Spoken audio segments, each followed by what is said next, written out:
Okay.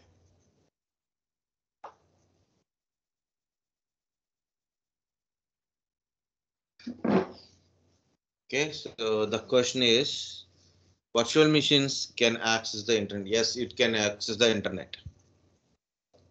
Okay, it depends upon how you connect the network. Network means physical machine means your laptop or desktop or your server is connecting physical network, or a physical network means like a internet you are connecting.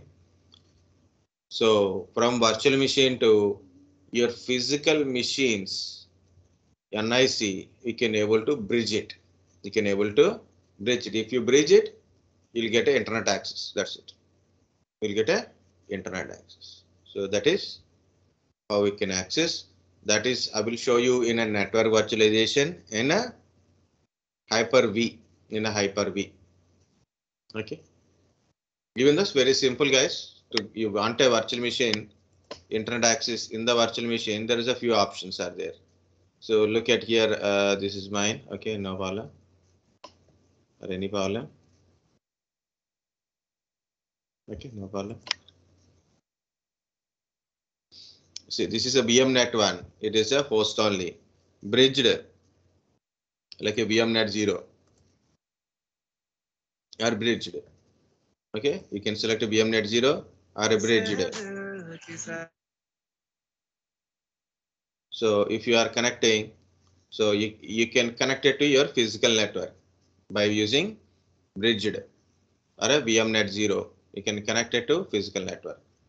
Or you can use a NAT. NAT is network address translation and bridge it to physical network. So that is also we can able to access the internet. Okay, two options are there.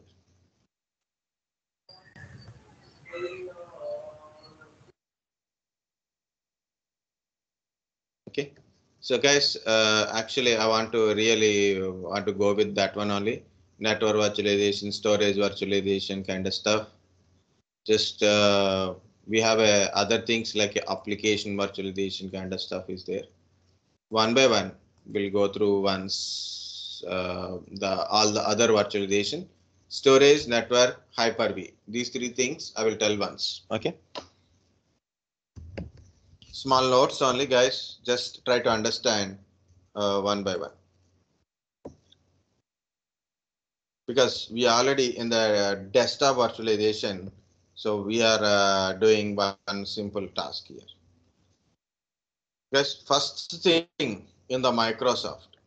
Okay, first of all, computer means either it is a Microsoft or maybe a Linux or Unix or IBM. So these are all computers will come up, right?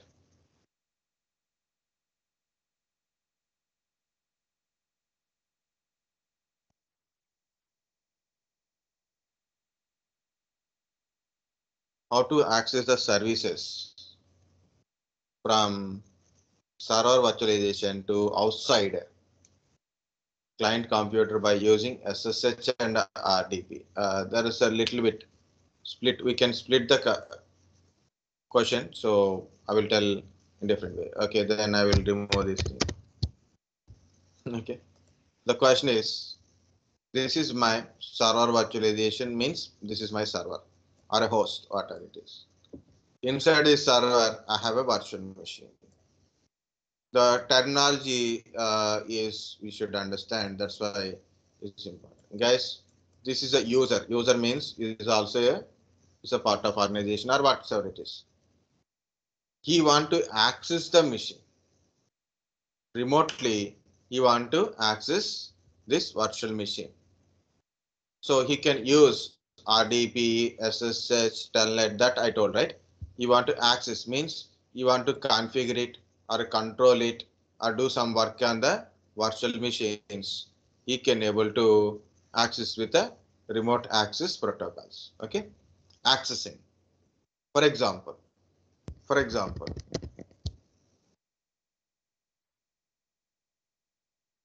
okay, that is only accessing purpose. Accessing bar means configuration like that you can do it. For example, SSH. If for example this is a Linux machine and you can connect with SSH protocol. Okay, using putty kind of stuff. If you may not seen that one, so better to go with once any Linux SSH connection. Okay, now I don't want to do it. It will take time. If it is a Windows machine, so usually RDP connection. So remote desktop protocols. Open a remote desktop protocol MSTSC. Microsoft Terminal Server connection. So remote desktop connection. Give the virtual machine IP address and you can connect it. Okay, you can connect it. So how to connect it? That is another one is there now. Here is a client and here is a virtual machine inside. Okay, so here it is a connection is network connection. There is a representation of network connection and this virtual machine is connected here and this client is also connected here. Okay, like this maybe.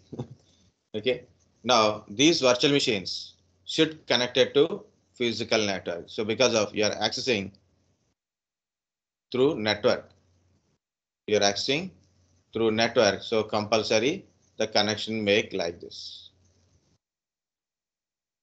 Okay, connection is like this. So what is this thing? This is your physical NIC. This is your physical NIC. And virtual machine has an NIC. For a virtual machine, that is a physical NIC. Okay, it's not a virtual NIC. It is for a virtual machine. There is a NIC, some NIC. So we can't say virtual or physical. It's a NIC. Okay, and there is a virtual switch is there. This is your virtual switch. Either it is like a virtual switch, okay, or maybe different names in the different technology. So we can put a different type of names. Usually, it's like a virtual switch or a virtual adapter. Virtual switch as a virtual adapter. Now, user when he send a packet to virtual machine, it go up to here and go through this one. It reaches your virtual machine. Same as goes. Virtual machine is communicating through this one only. So this technology, that this one we call it as a bridging. Okay, bridging. Okay, so this virtual switch works like a bridge. So we can able to access. You can able to access these virtual machines through physical network and in the physical server. In the physical server through virtual switch, we can able to connect it. Type of switches or bridge switches are there. Already I told. So go to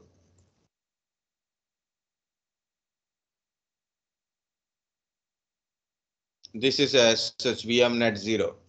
It is a bridged connection like this one. So you can see morning only I told this one VM network editor options. I will show you. Don't worry. Okay.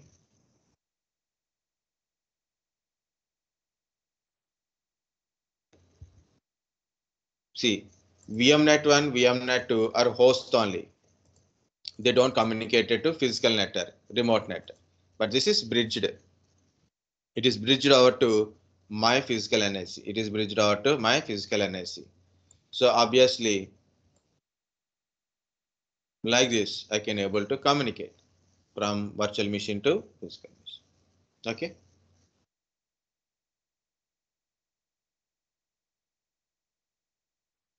Next is a service. The question is like a service. Service means, for example, I am running a DNS service. Okay. Service oriented. DNS service, DHCP service, web server. For example, this is a web server. Okay. So you need to use SSH or kind of protocol, but thing is same only. It is a virtual machine and this virtual machine should be communicated through physical network and it should be connected to your physical NIC through the any bridge connections. Okay, virtual switch bridge connections are directly bridging between that adapters or virtual and like that. So you can able to communicate. We'll discuss this part in when we discuss.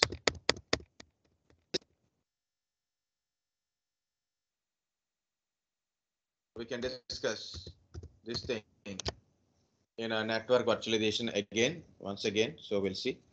Guys, here it is. I want to tell presentation virtualization. See, once again. So for that one, first of all, you should understand desktop virtualization. Sorry, remote desktop. Remote desktop is a protocol. Remote desktop is a connection. So look at here, guys.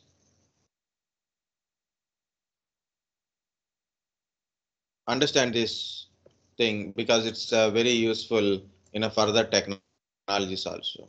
Even though Citrix, VDI infrastructures kind of stuff, everything is simple to understand, guys. Very basics, very commonly used things.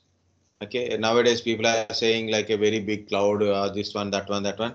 So very simple is if you understand original simple point, everything is related to that one only. Okay, without knowing that one, everything is like a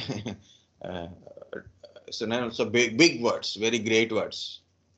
Okay, so like that. Okay, so whatsoever it is, guys, this is my machine. For example, this is my PCA, and this is PCB. This is another machine, guys. In this one, it's a big machine which is running a different type of applications. Okay, so this is running a different type of application. Mine is a normal machine. Here it is. I don't have these applications here. I don't have these applications in the PCB. In the PCB, I don't have an application. So what I'm doing is I'm accessing this PCA desktop. I'm accessing this PCA desktop so then I can access these applications. Okay, guys, are you okay with this one? Understand or not? Yes, sir. Okay, what I'm doing, I'm accessing a PCA desktop remotely through network so then I can access application. I can access application. Guys, it's a step-by-step process. Okay, so compulsory interaction is required.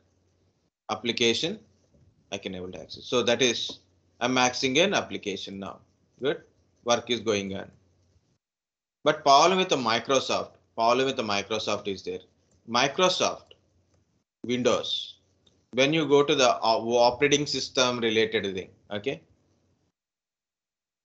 Linux is a multi-user, multitasking operating system, and Windows is Linux is multi-user, multitasking. Single, single user multitasking. Single user. Very good. Single user Multitasking. multitasking. That's right. So single user means user login either here or maybe user login here. Okay, but user cannot log in from both the sides. Maybe some of you already knows Linux PCs, right? So we can log in root user directly, root user from putty, like that we are logging, right? So that is we log in and also log in with the same root user login, student is login, user 1 is login, user 2 is login, so many users are login. Okay, multi-user login, but here it's not like that. At a time, it's a single user mode only. Okay, it is a single user. Okay, so user can log in, a user can log in here. One system, one user, one time login means if user 1 is login, user 2 cannot log in. So user 1 log out, then only user 2 log in. One thing. Okay, a user 1 is login here, user 2 cannot log in. If user 1 is login here, the user 1 or user 2 cannot log in. Okay, user 1 or user 2 cannot log in. So that is you have to remember, guys. Okay, so what is the problem here? One system, one user, one time. At a time, only one user can able to access. That is Microsoft rule. Microsoft rule. Now, here's the scenario. I have a PCs. My PCs are very low edition, low versions. not a very big PCs. But I have applications running in a PC, which is very big applications. Only this PC can able to run. These applications only this PC can able to run because it's a big RAM, big processor kind of stuff is there. In my normal PCs, I can't able to run that application. Think about any mechanical guys are there. SolidWorks. Okay, as I know very little knowledge about a mechanical thing like a SolidWorks, AutoCAD. Okay, video editing softwares, 3D animation softwares. We need a more CPU, RAM, and graphic power is more required. Okay, so usually normal desktops like a small desktops don't have that much of RAM capacities. So what I'm going to do is, I said access my desktop, access the machine desktop from your PCs, access this desktop like this. So then you can able to access the applications. Access PCA desktop, so then you can access the applications. Good, but problem is single user, single machine kind of stuff. Then we can add a multiple users also. Multiple users can able to access if we add a multiple per user licenses. Okay, so Microsoft is always go with the per user license. Per device license, per user license is also there. So what is per user license? If in case I have a 10 users, I have a 10 users, then you have to take 10 licenses. You have a 10 users, 10 license, 20 users, 20 licenses. Like how many number of users increases, those many number of licenses you have to add. You have to add like this. I have a infrastructure. I have a systems, PCA, PCB, PCC, PCD, like this. So I have a multiple systems and multiple users are logged into these PCs. Each PC is like to access this virtual desktop, this desktop only. Okay, everything is accessing the desktop. So then these PCs can able to access my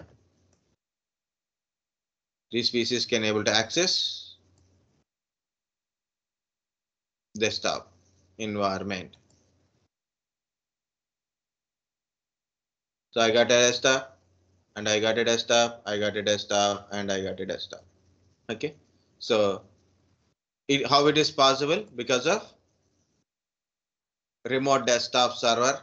In that remote desktop server, I'm adding multiple user licenses. You have to go to Microsoft, buy a multiple licenses, add the multiple license per license, per user, per user license. You have to add a per user license.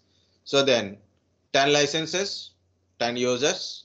So 10 users can able to access single server. All 10 users can log into same machine. Remember guys, all 10 users can log into same machine. All 10 users can able to access application. Okay. Guys, understand this point? Remote desktop, multiple users can able to access single desktop using multiple licenses. Understand? Yes, sir. Okay. Guys, the question is why? Why we are all accessing single desktop? What is the purpose of accessing single desktop? What is the purpose we are accessing that one? Anyone, please. Why we are accessing a desktop? What is the purpose?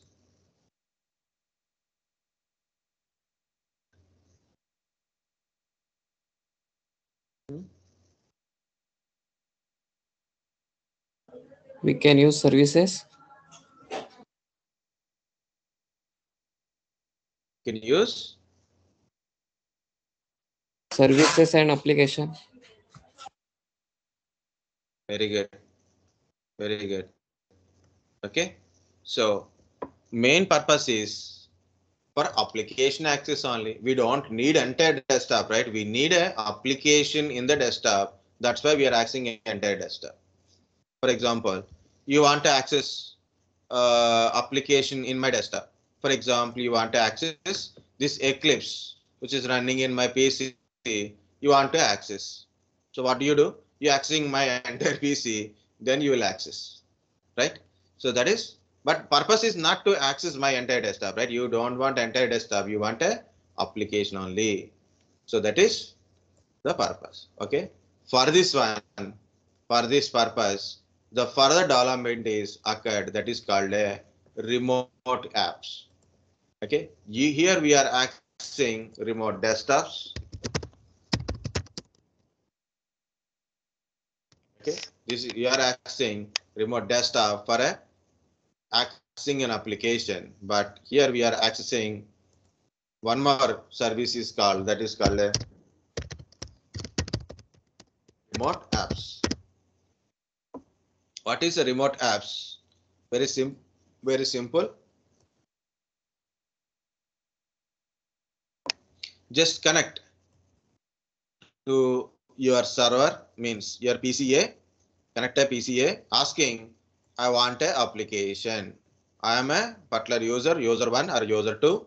I want this particular application. Then you can open the application using remote apps option.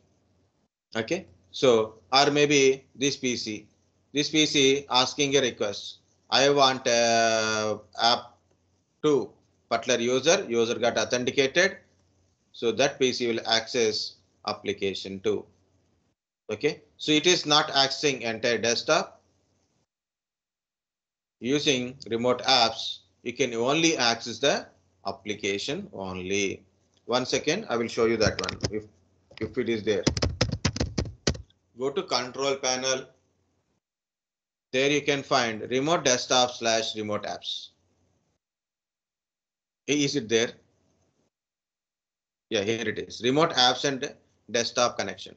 Okay, remote apps and desktop connection. Just go through that one. There are currently no connections available on the computer. Okay, access remote apps and desktops. See, it is email address or connection URL.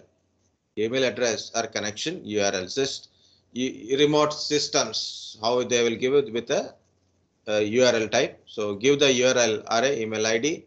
So then click next and give the user authentication. So then you will get a application. So you can access the application from your PC. So what is the purpose of remote access? So we can for a application purpose only. Application purpose only, right? Guys, understand remote apps? We're accessing application Yes, sir. running in the server, accessing from client PC. Got it? Yes, sir. Yes. Okay. So next small question again. Same So thing. what I is told same only. Yeah, tell me. what is the hardware requirement should be there in client PCs, sir, compared to PCA? Very good. Very good. That's a correct question. So because actually I want to tell, but I skipped it. Okay. Guys, here for a remote desktop or SSH connections, like a remote connections or remote desktop connections or remote application connections. Where is this application or a main server is running? Where application or a main server is running? Here only, right? We are not running any application in PCB or PCD or PCE, nothing in a PCD. For example, this is a PCD, PCE, okay, PCE, this is PCF, or maybe the G or something like that, okay. So we are not running any application in our PCs. Where it is running? PCA only. So we don't require a big hardware here. Okay. So we need a basic support. So basic means how much basic, we'll see that. THIN, thin, or a thin client. Okay, this is a thin client infrastructure. Okay, what is a thin client? Thin client is a very simple, a small box kind of stuff. What is a thin client? Okay, somewhere I will copy it. So later, whenever you have a time, just look at this one. Okay. This is a thin client which contains very less hardware resources, and the cost of this thin client is also very less. If you see, this is a thin client. Thin client cost is around 1500, 2000, 3000, 4000, 15,000 also there. But if you see, it is a very simple thin client. It's a small box or a mini PC type only. Okay, see, LAN connection, HDMI connection is also there. Maybe it is a new one. Okay, so there is a adapter, HDMI cable also given. In generally, you can see this is a host PC. Router error switch. Host PC means main PC. So share one PC like this. Can you see multiple PCs are connected? Multiple PCs are connected. Okay. So host PC is a single PC, main PC. These are a normal PCs. PC means it's a box. This box is connected to monitor and a keyboard. Where is that picture? Where is that picture? Yeah, this is very good picture. Okay. So this is originally CPU, RAM, processor, everything is there. But here it is a monitor and a keyboard is connected to thin client. Monitor keyboard connected to thin client. Monitor keyboard connected to thin client box. Like this only it is connected. So what happened? All the PCs are doing a work, but all the process actually done by this host PC only. The host PC must be as powerful as is required. So for each user, I no need to give big infrastructure like 20,000, 30,000 minimum computer guys. If you see the motherboard cost, computer cost, if you see at least 20, 30,000 minimum hardware cost is there. Minimum 20,000 you have to invest to basic computer, right? But this is 3,000, and you no need to maintain any infrastructure operating system like that. Okay, so this is a Microsoft RD thin client with Wi-Fi enabled, quad core CPU, 1 GB RAM. I like this technology. It is. You can see these are the hardware details of this thin client. This thin client. This is not thin client. It is a barebone. It means it's itself is a computer. But there's several thin clients are there, so you can search for a thin clients like this. This is one thin client, thin client, thin client. Okay. What is the use of this thin client? Is to make a connection to remote server and do the works with the remote server using remote desktop or a remote protocols or maybe remote apps kind of stuff. So apps and things will run in a same PC. Okay, each connection has a separate user interface. For example, guys, again, already I told number of users are there. Number of users are there, like a 10 user, 20 users are there. For example, user 1 login here, user 2, user 3, user 4, user 5. So each session, each time, okay. So different type of users are logged to same PC. Okay, these are all users are belongs to this PC only. User 1, user 2, user 3, user 4. Okay, so all these users data, user profile data stores in centralized PC only. User profile data stores in centralized PC only.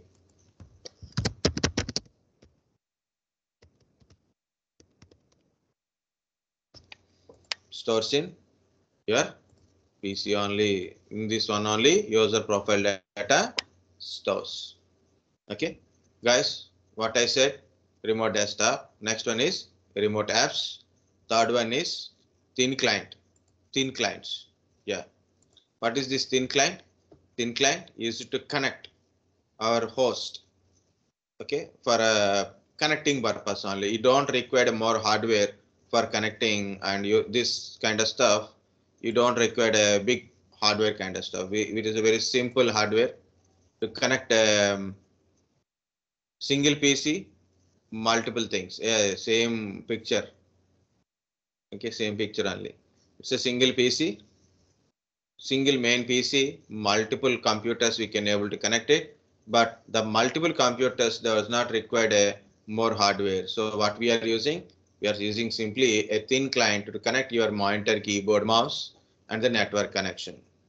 Okay, so that's it. So last one is I told profile data, multiple users, different type of different users.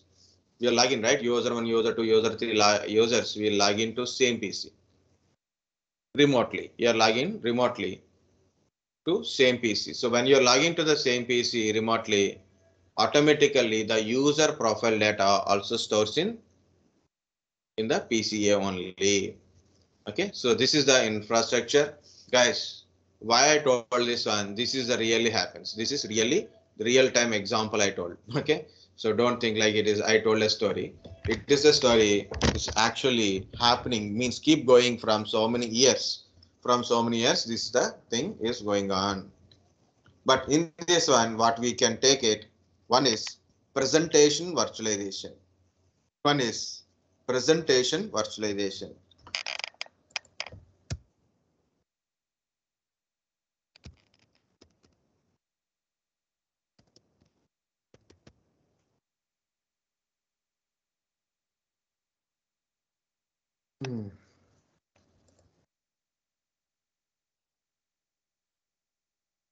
No. PCA is not acts like a domain controller. We can use a domain controller for authenticating users.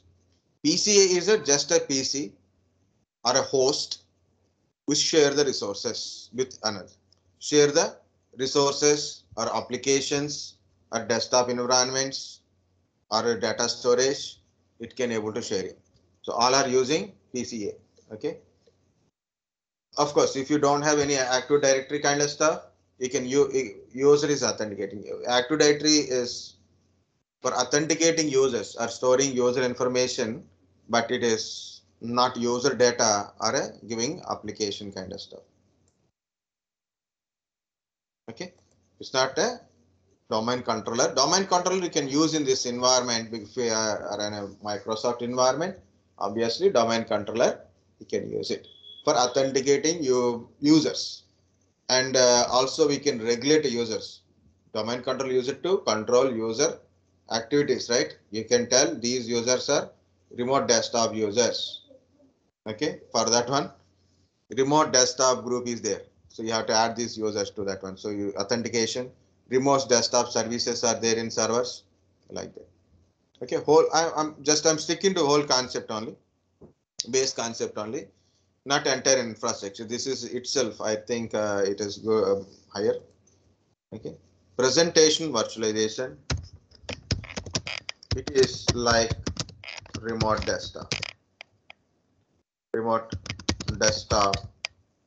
and remote app type only. Okay, applications are running in central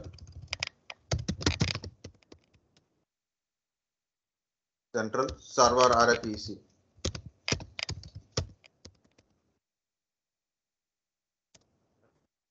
PC.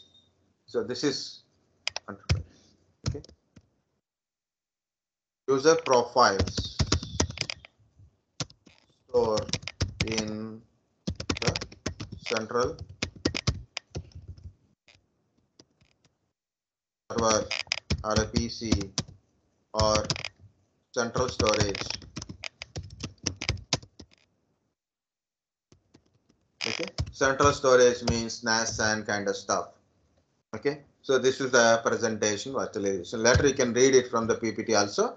This is presentation virtualization. Guys, one more is there, user state virtualization. User state or a user experience virtualization.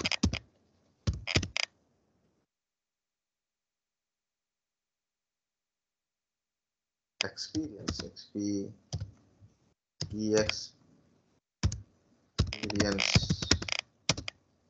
virtualization.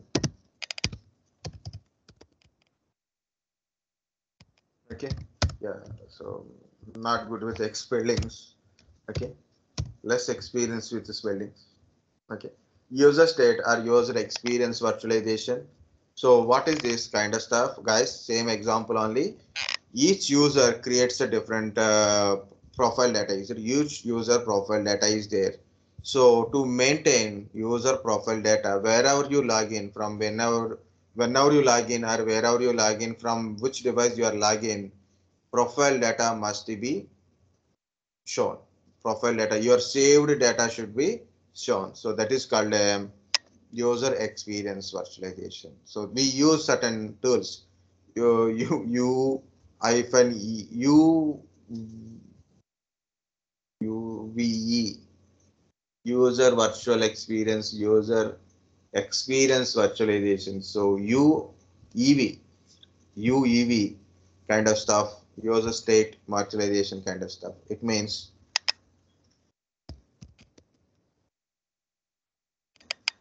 you can use a word like a import, export kind of word, or load. Exact word is scan and load. Scan and load of user profile data.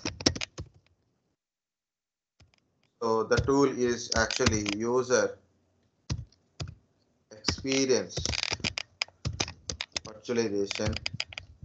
Okay, Microsoft user experience virtualization. If you type it, you will get it. Okay, so for scanning and loading of a data, so that is a little different.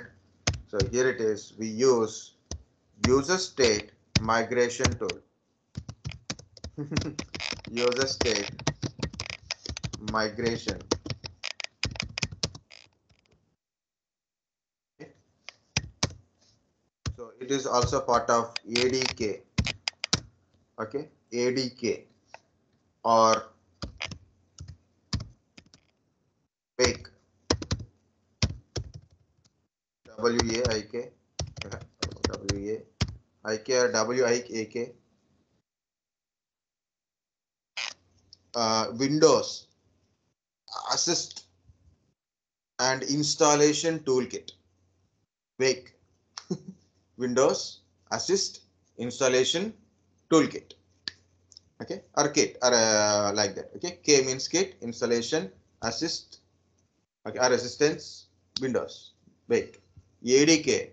ADK and Wake both are same. Okay, so development kit, assistant development kit. Okay, I don't write anything. Assistant development kit. So these are the important tools to do this user state migration. Guys, easy to say. Each user having a profile data, right? Each user having profile data. Okay,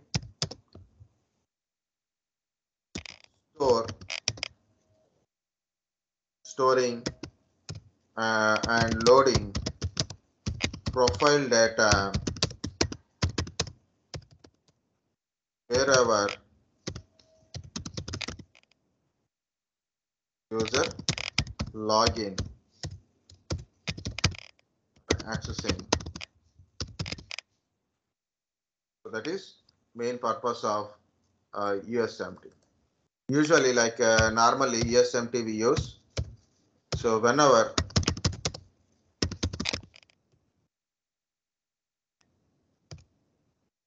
that USMT used, generally I'm telling, okay, used when ever user moving from old PC to new PC. Okay, old PC to new PC. Okay, so that is called migrating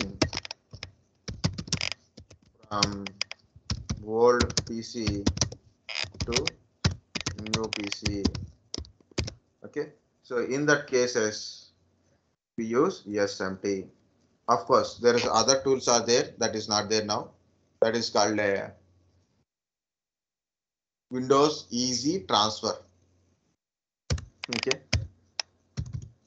Windows Easy Transfer.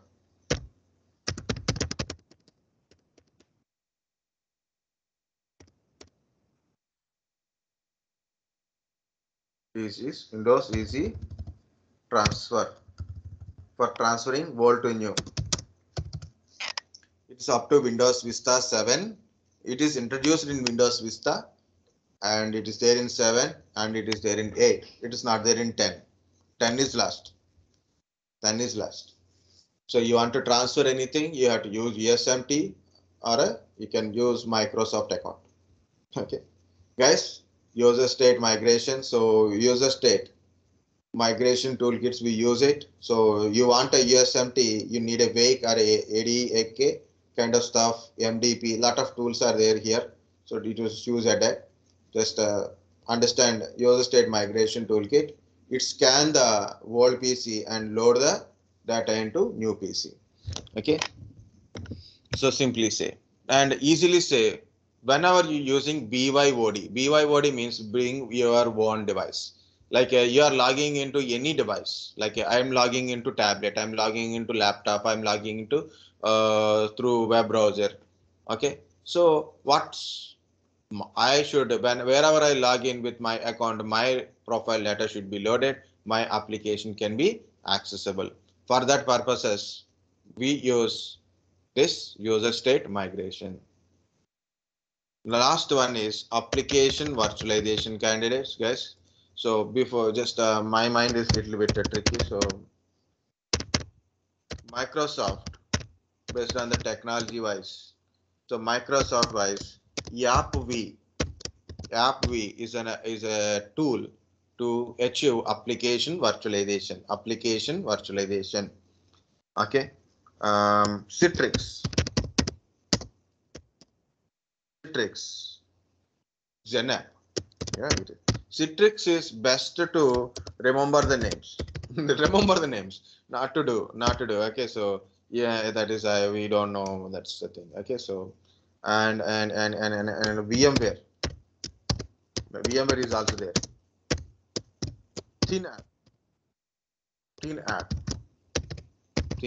Okay, guys, this is the technologies we use for a application virtualization. Like yesterday, someone asked me, that is, I think Ranjit Kumar, I think. Okay, sir, you told me so many things. Is there going to ask a question in interview or not? So this is now it is a very big question. Yesterday is a funny question maybe, but today is a really big question. That is, so many things are there. So how to remember if they're asking an interview or not, whether you should read it or not. Guys, go at least 1 or 2 times. Basic things is always what it is. At least 2 sentences. 2 sentences. Don't stick to 1 sentence. What is application virtualization? Like it's 2 sentences. Prepare your own 2 sentences, which is easily speak. Second one is technology. We use to achieve that one. Like a AppV for a application virtualization, Hyper-V for a Windows server virtualizations. Okay, Hyper-V for a server virtualizations. Okay, like that. This is also Microsoft tool only. This is also Microsoft tool. Okay, like that.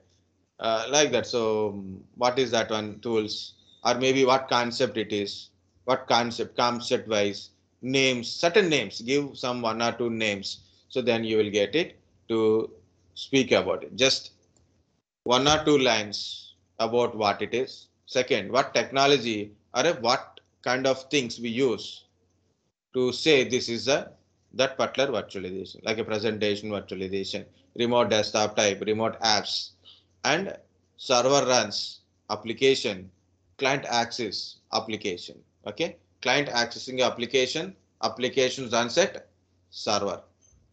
So what is a presentation virtualization? Client access. I told so many things. Okay. So client access application.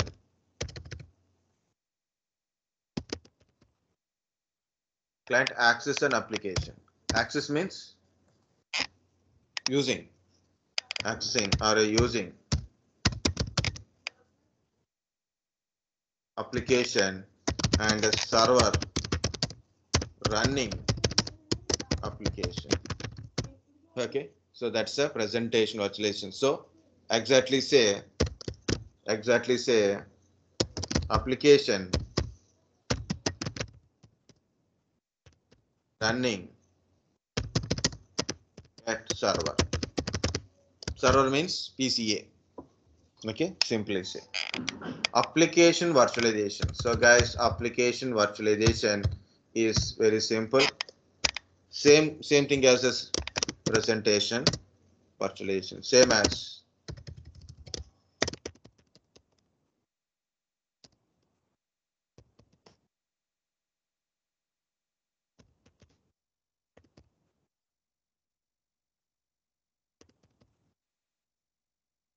as a application virtualization. Same as a application virtualization. So this is sorry. I said no. So mind is because time. I'm looking at time, thinking about something. Okay. Presentation virtualization. Same as a presentation virtualization, but little bit different. Application running at client side or client side or a client PC or in client PC or system, whatever the word you use it, guys. I'm giving multiple names. You know, some people I should use PC like if I said PC means no, only PC it is, only system it is. You know, that kind of people are there. So it's a compatible. So language is okay. Application runs at a client side. That's the difference. Same as a presentation virtualization. Application in the server but runs at client side. Okay. But application is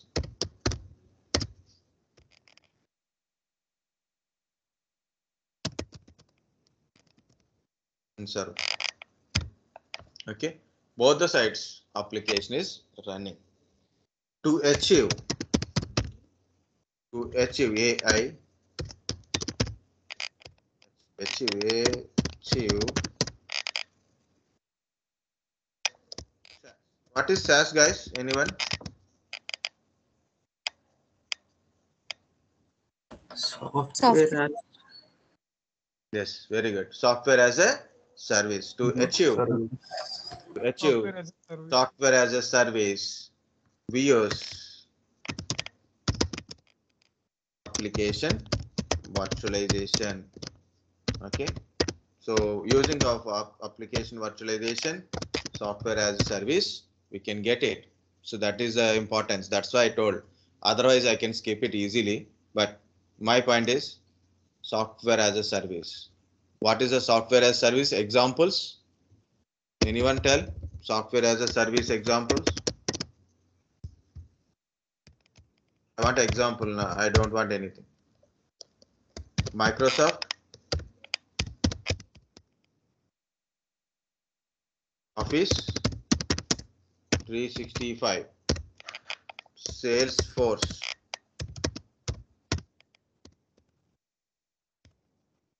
Dynamics 365, Microsoft Dynamics 365, Google Docs,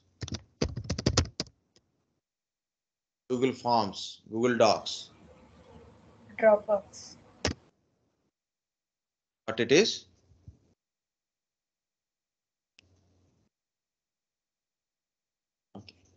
Okay, so these are a software assets. How it is possible? Because application virtualization, guys. Application runs server side and as well as a client side also. Okay, so either server side or a client side or both. We can say either client side or a server side or a both. Both these things are possible. That's why it is software as a service is possible with that one. Someone Dropbox. Yeah, Dropbox, as I know, is a storage related one. I am not much very aware of any other things are there. As you know, you put a data in your client machine, data upload into your remote machine, like a Google Drive, OneDrive, that is storage services. Okay, as you know, okay, like lot of things are there, like a GitHub. GitHub is both client side and server side. Both side it will maintain same data kind of stuff, right? GitHub, one of the software as a service kind of stuff. Okay, guys, whatever it is, application virtualization. So what are the leftover kind of stuff? Storage virtualization and network virtualization. Storage virtualization and a network virtualization. Both I will show you in a Hyper-V and as well as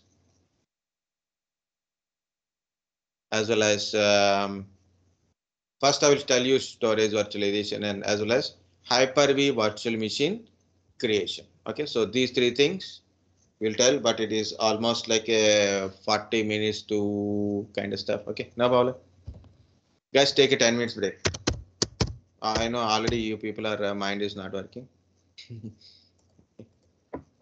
How many people feel very happy about